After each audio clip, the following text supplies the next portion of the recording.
అనుపమ్ సింగ్ ఐక్యరాజ్య సమితిలోని భారత శాశ్వత మిషన్లో ఫస్ట్ సెక్రటరీ. పాకిస్తాన్ పాలిట శివంగి. కాశ్మీర్ సహా ఏ అంశంపై పాక్ నోరు జారినా తాట తీసే వరకు నిద్రపోరు ఆమె. తాజాగా మానవ హక్కుల మండలిలో అదే జరిగింది. సింధు జలాల ఒప్పందంపై మొసలి కన్నీరు కార్చిన ఉగ్రదేశం తుక్కురోగొట్టారు. పాకిస్తాన్ ఫ్రాంకెన్స్టైన్ స్టేట్ అంటే సొంతంగా సృష్టించిన భూతం చేతిలోని నాశనమయ్యే దేశంగా అభివర్ణించి ఏకిపారేశారు. ఒక్క ముక్కలో చెప్పాలంటే పాకిస్తాన్పై శివంగిలా విరుచుకుపడిపోయారు. అంతర్జాతీయ వేదికపైనే పాకిస్తాన్కు చుక్కనీరు కూడా రాదు. ఎవరితో చెప్పుకుంటావో చెప్పుకోమని మాస్ వార్నింగ్ ఇచ్చారు. ఇంతకు సింధు నదీ జలాల సాక్షిగా భారత్ పాకిస్తాన్ మధ్య జరుగుతున్న చర్చ ఏంటి? అంతర్జాతీయ వేదికపైనే పాకిస్తాన్ చుక్కనీరు కూడా వెళ్ళదని అనుపమ సింగ్ ఎలా చెప్పారు? Let's watch this story. India Pakistan మధ్య మళ్లీ సింధు జలాల రచ్చ. బుట్టో బెదిరింపులు, ఒక్క చుక్క ఇచ్చేది లేదన్న శివంగి. మోదీ की ये भूल है, पूरा पाकिस्तान इनका मुकाबला करने के लिए तैयार है. And yet Pakistan calls itself a victim of terrorism. Indeed a paradox which only Pakistan could sustain. It is a living example of a Frankenstein state which is shocked when its own monster bites back. ఎవరి అనుపమ సింగ్ ఉగ్రదేశాన్ని ఎలా ఎండగట్టారు? శత్రువును చంపాలంటే యుద్ధం చేయాల్సిన పని లేదు, ఆయుధాలు ఉపయోగించాల్సిన అవసరమూ లేదు. జస్ట్ ఆనుపానులు తెలుసుంటే చాలు. ఆ ఒత్తిడి కథ మొత్తాన్ని మార్చేస్తుంది. ఈ లెక్కలో మోడీ సర్కార్కి చాలా బాగా తెలుసు. గతేడాది పహల్గామ్ ఉగ్రదాడికి ప్రతీకారంలో అలాంటి వ్యూహాన్ని అమలు చేసింది. 2024లోనే చినాబ్ నదీ జలాలను పాకిస్తాన్కు కాకుండా చేసింది. ఆ తర్వాత రావి రివర్పై ప్రాజెక్టును కంప్లీట్ చేసి మరో బిగ్ షాక్ ఇచ్చింది. గతేడాది ఏకంగా 6 దశాబ్దాల సింధు జలాల ఒప్పందాన్ని నిలిపేసి పాకిస్తాన్ని ఎడారిగా మార్చాలని డిసైడ్ అయింది. నీళ్లు రక్తం కలిసి పారవని క్రిస్టల్ క్లియర్ క్లారిటీ ఇచ్చింది. అందులో భాగంగానే సింధు నదిపై భారీ ప్రాజెక్టులు నిర్మిస్తూ పాకిస్తాన్కు జలాలు వెళ్లకుండా అడ్డుకుంటుంది. భారత ప్రయత్నాలు ఇప్పుడు ఫలితమిస్తున్నాయి. కరాచీలో నీటి సంక్షోభం తలెత్తడానికి రీజన్ అదే. కరాచీలో సుమారు 3 కోట్ల మంది తీవ్రమైన నీటి సంక్షోభంతో అల్లాడుతున్నారు. సింధు జలాల నిలిపివేత ఉగ్రదేశం పాలిట ప్రాణ సంకటంగా మారింది. ఒక్క కరాచీలోనే కాదు, ఆల్మోస్ట్ పాకిస్తాన్ వ్యాప్తంగా ఇలాంటి పరిస్థితులే ఉన్నాయి. ఇంతటి సంక్షోభం తలెత్తినప్పుడు ఏ దేశ పాలకులైనా ఏం చేస్తారు? భారత్తో చర్చలకు సిద్ధపడతారు. ఉగ్రవాదాన్ని వీడుతామని హామీ ఇచ్చి గొంతు తడుపుకుంటారు. కానీ అలా చేస్తే వాళ్ళు పాకిస్తాన్ పాలకులు ఎలా అవుతారు? ఎప్పట్లానే మన దేశంపై బెదిరింపులకు దిగారు. పాకిస్తాన్ను ఎడారిగా మార్చాలని చూస్తే అంతు చూస్తామంటూ నోటికొచ్చింది పేలారు. मोदी कहता है कि हमारा पानी रोकेगा. मोदी कहता है कि वो इंडस वाटर ट्रीटी को नहीं मानता. जनाब स्पीकर, मोदी की ये भूल है, पूरा पाकिस्तान इनका मुकाबला करने के लिए तैयार है, इनकी साजिशों को नाकाम करने के लिए तैयार है. अगर पाकिस्तान का पानी बंद करने पे ये अड़े हुए हैं. విన్నారుగా తలబిరుసు బిలావల్ భుట్టో బెదిరింపులు. ఒకవేళ న్యూఢిల్లీ గనుక పాకిస్తాన్కు అందే నీటి సరఫరాను నిలిపివేయడానికి ప్రయత్నిస్తే తాము కూడా తగిన విధంగా స్పందించడానికి సిద్ధంగా ఉన్నామని హెచ్చరించాడు. పాకిస్తాన్ పార్లమెంటులో ప్రసంగించిన బిలావల్ పాకిస్తాన్ను ఎండగట్టేందుకు భారత్ ప్రయత్నిస్తుందని ఆరోపించాడు. నదీ జలాల్లో తమకు ఉన్న చట్టబద్దమైన వాటా విషయంలో దేశం ఎలాంటి రాజీ పడబోదని ప్రగల్భాలు పలికాడు. పాకిస్తాన్ తన నీటి వాటా హక్కుల కోసం పోరాడుతుందని బిలావల్ చెప్పాడు. బిలావల్ భుట్టో మాత్రమే కాదు, అంతర్జాతీయ వేదికపై పాకిస్తాన్ దౌత్య ప్రతినిధి కూడా ఇలాగే రెచ్చిపోయాడు. ఇక్కడే సీన్లోకి శివంగి ఎంటరైంది.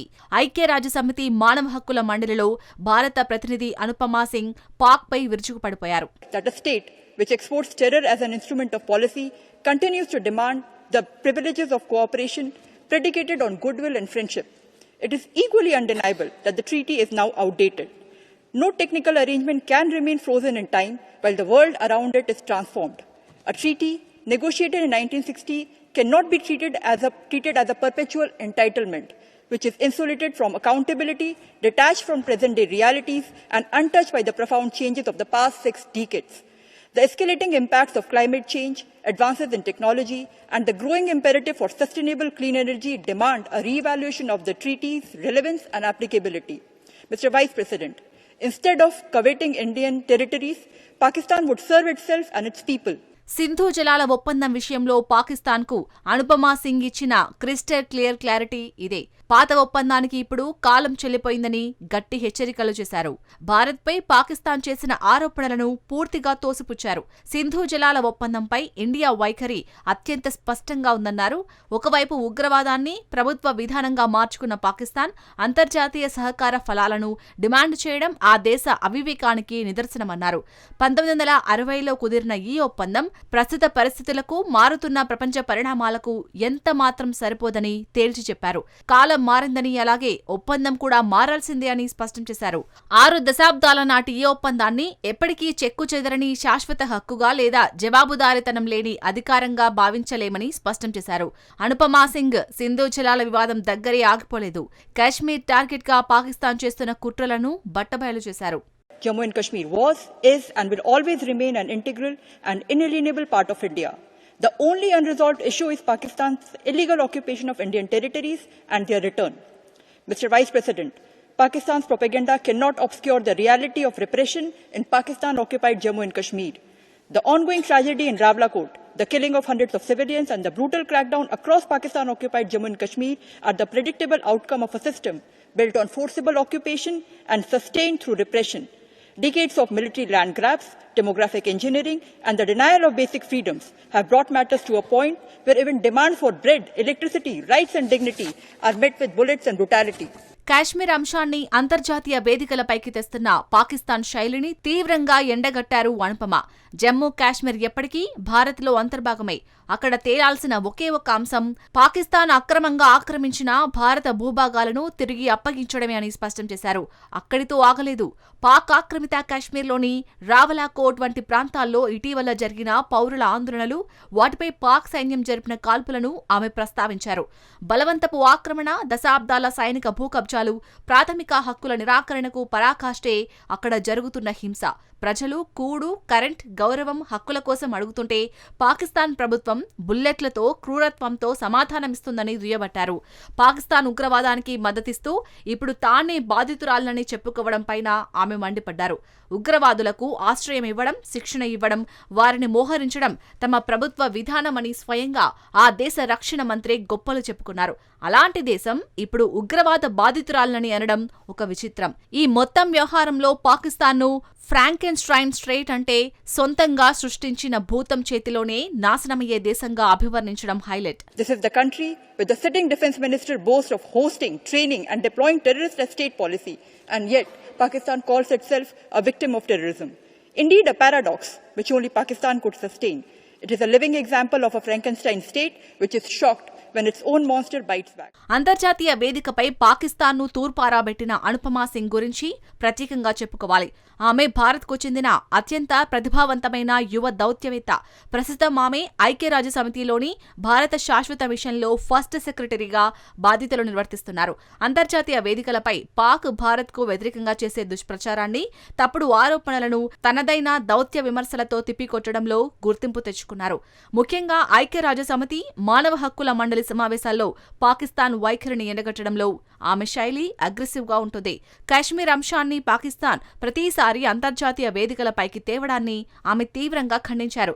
దీనికి ముందు జరిగిన ఐక్యరాజ్య సమితి మానవ హక్కుల మండలి 55వ సెషన్లోనూ, అలాగే జెనీవాలో జరిగిన ప్రపంచ ఆరోగ్య సంస్థ సమావేశంలోనూ కాశ్మీర్ అంశాన్ని పాక్ అనవసరంగా ప్రస్తావించినప్పుడు అనుపమా సింగ్ ఇదే స్థాయిలో విరుచుకుపడ్డారు.